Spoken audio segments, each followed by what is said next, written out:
Hello everyone, welcome to my channel. কি রান্না করিতে আপনাদের সবাইকে স্বাগত। আশা করি আপনারা সকলে ভালোই আছেন।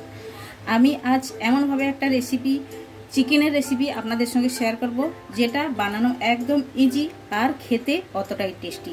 চিকেন তো কম বেশি সকলকেই বানাতে আসে, কিন্তু আমি যেমনভাবে বানাচ্ছি এভাবে আপনারা বাড়িতে একবার ট্রাই করে দেখুন। এটা বানানো খুবই ইজি আর খেতে একদম টেস্টি। তাহলে চলুন আমি চিকেনের রেসিপিটা যে আপনাদের সঙ্গে শেয়ার করব, সেটা আমি কি লাগছে ওগুলো এক এক করে আপনাদের সঙ্গে শেয়ার করে নেব। প্রথমেই তো চিকেন লাগছে। চিকেনটা দেখুন আপনাদের সামনেই আছে। এটা 1 কিলো 1.25 কিলোর মতো চিকেন হবে। আপনারা আপনাদের হিসাবে নিতে পারেন। চিকেনটা আমি ভালো করে পরিষ্কার করে ধুয়ে নিয়েছি। এখন এই চিকেনটাতে আমি লবণ আর হলুদ মাখাবো, আর কিচ্ছু ম্যারিনেশন করব না, খালি প্রথমে লবণ আর হলুদটা মাখাবো। তাহলে দেখুন আপনারা কেমনভাবে আমি বানাচ্ছি চিকেনটা, তাহলে আপনারা জানতে পারবেন। হলুদের গুঁড়ো দিয়ে দিলাম 1 চামচ ভরে, আর লাল লঙ্কার গুঁড়ি 1/2 টেবিল স্পুনের একটু বেশি দিলাম।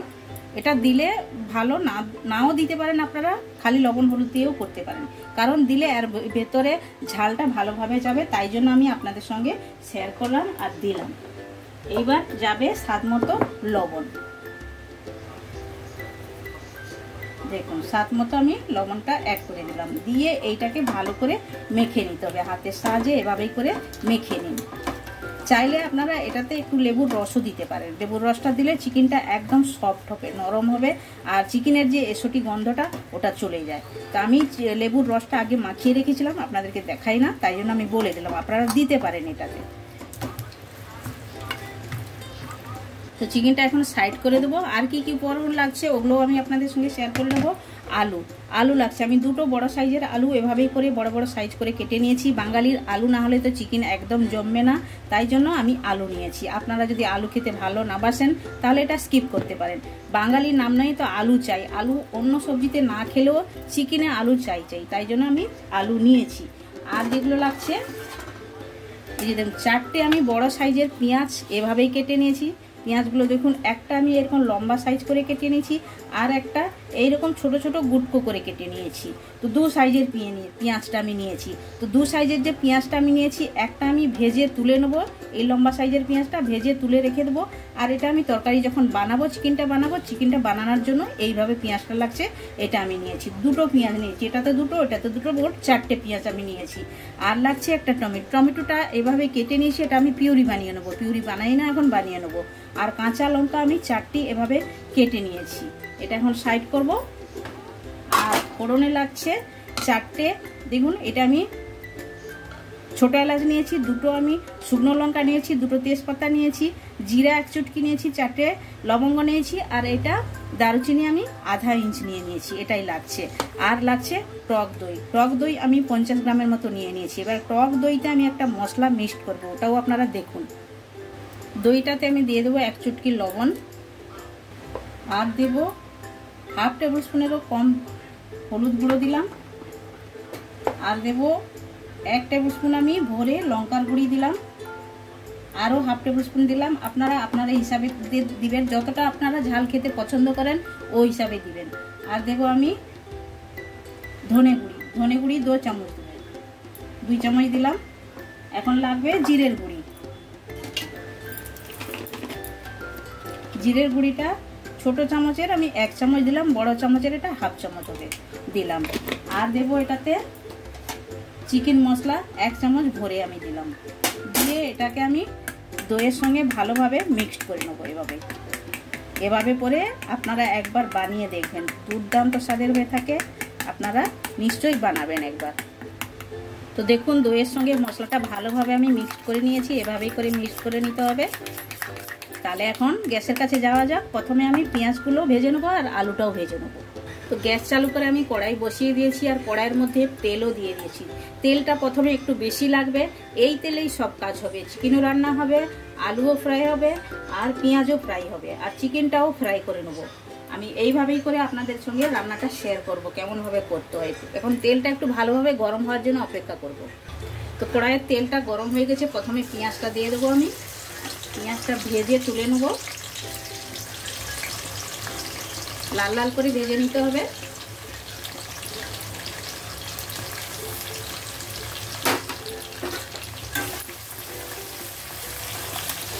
দেখুন পেঁয়াজটা লাল করে ভাজা হয়ে গেছে, এটা এখন তুলে নেবো আলাদা বাসনের মধ্যে।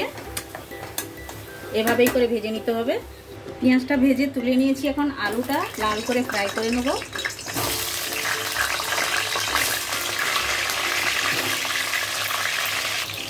দিয়ে দেবো হলুদ গুঁড়ো আর স্বাদ মতো লবণ দিয়ে ভালো করে এটা লাল করে ফ্রাই করে নিতে হবে, কষিয়ে নিতে হবে। আলুটা মাংসের মধ্যে কষিয়ে নিলে তাহলে খেতে দুর্দান্ত স্বাদ হবে।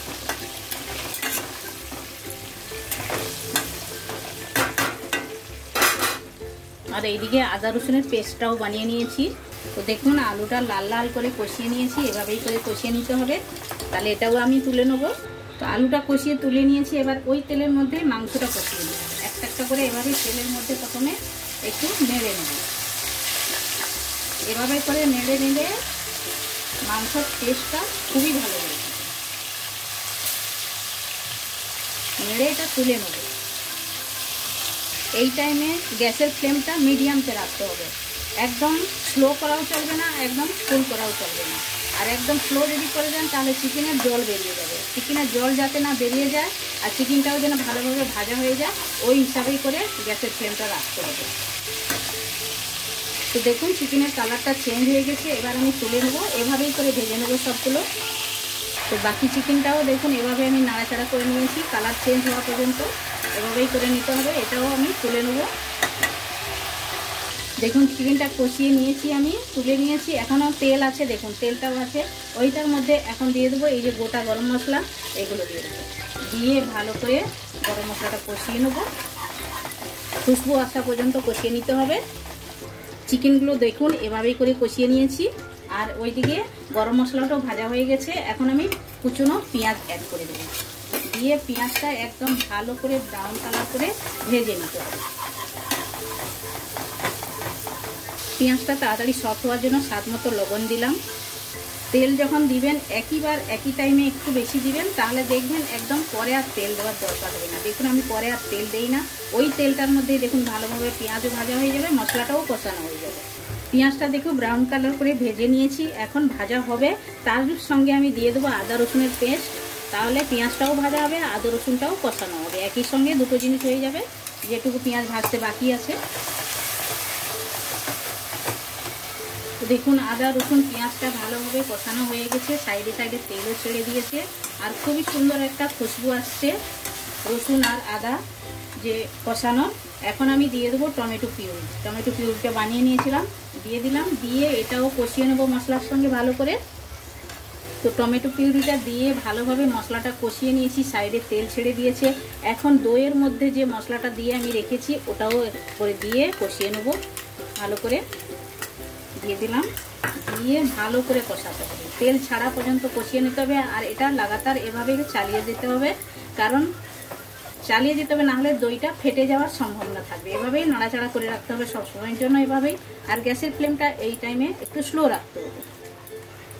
মশলাটা দেওয়ার পরে মশলাটা কষানোর এতটা সুন্দর খুশবু আসছে, আমি আপনাদেরকে কি বলবো। আপনাদেরকে তো খুশবুটা তো দিতে পারছি না, আমি নিজেই নিচ্ছি, কিন্তু খুবই সুন্দর খুশবু আসছে। দেখুন এভাবেই করে কষিয়ে নিতে হবে। আর একটু তেল ছাড়া চাই, সাইডে সাইডে একটু তেল ছাড়ছে, আর একটু কষিয়ে নেবো। মশলাটা যত ভালোভাবে কষাবেন ততটাই মাংসের টেস্টটা ভালো হবে। তো দেখুন মশলা থেকে তেল ছেড়ে দিয়েছে, খুবই সুন্দরভাবে খুশবু আসছে মশলা কষানোর। এখন আমি অ্যাড করে দেবো যে আমি কষিয়ে রেখেছি চিকেনটা, ওটা অ্যাড করে দিলাম। দিয়ে নাড়াচাড়া করবো ভালো করে, মশলার সঙ্গে মিশাবো এভাবেই। এই টাইমে গ্যাসের ফ্লেমটা একটু বাড়িয়ে রাখতে হবে। আর সঙ্গে আমি আলুটাও দিয়ে দেবো, একই সঙ্গে সব কিছু হয়ে যাবে, বেশি টাইম লাগবে না। দিয়ে ভালো করে কষাবো। দেখুন চিকেনটা তেল ছাড়ছে। এখন আমি পেঁয়াজ যে ভেজে রেখেছি, পেঁয়াজ ভাজাটা উপর থেকে দিয়ে দেবো, দিয়ে একটু নাড়াচাড়া করে দেবো ভালো করে। আর মাংসটা ভালোভাবে কষানো হয়ে গেছে।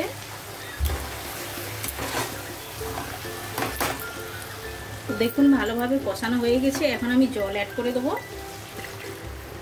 জলটা অ্যাড করে দিলাম, দিয়ে একটু নাড়াচাড়া করব। আরও একটু জল লাগবে। তো জল দিয়ে দিয়েছি, এখন একটা ঢাকনা লাগিয়ে দেবো, দিয়ে ছেড়ে দেবো 2 থেকে 3 মিনিট। আর গ্যাসের ফ্লেমটা একদম মিডিয়ামতে রাখতে হবে। চিকেনটাও সফট হওয়া চাই আর আলুটাও সফট হওয়া চাই। তো 5 মিনিট হয়ে গেছে, ঢাকনাটা হাটিয়ে দেখে নেবো। দেখুন, এখন উপর থেকে কাঁচা লঙ্কা চেরা আমি যে রেখেছি ওটা দিলাম। আর দেখুন আলুটাও সেদ্ধ হয়ে গেছে, এই যে আলুটাও সেদ্ধ হয়ে গেছে আর মাংসটাও সফট হয়ে গেছে। আর একটুখানি আমি জুসটাকে কম করে নেব। এখন উপর থেকে অ্যাড করে দেবো ধনেপাতা, দিয়ে দিলাম, দিয়ে একটু নাড়াচাড়া করে দেবো।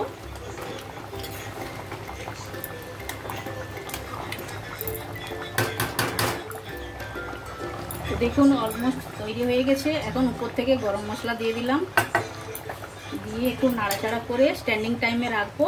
তারপরে আমি আপনাদেরকে প্লেটিং করে দেখাবো।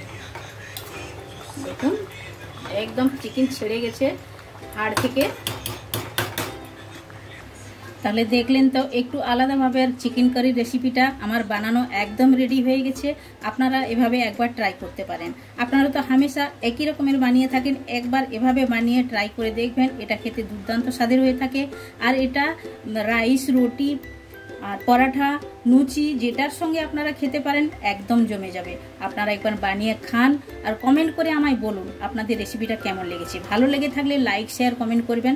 আর যারা এখনো পর্যন্ত চ্যানেলটি সাবস্ক্রাইব করেননি, প্লিজ চ্যানেলটি সাবস্ক্রাইব করে নেবেন। আর সাইডে বেল আইকন অবশ্যই প্রেস করবেন, তাহলে নিত্য নতুন রেসিপি আপনারা সঙ্গে সঙ্গেই দেখতে পাবেন। আবার দেখা হচ্ছে নতুন কোনো রেসিপির সঙ্গে। সবাই ভালো থাকবেন, সুস্থ থাকবেন। আপনারা আপনাদের কিমতি টাইম আমায় দেওয়ার জন্য আপনাদেরকে অনেক অনেক ধন্যবাদ।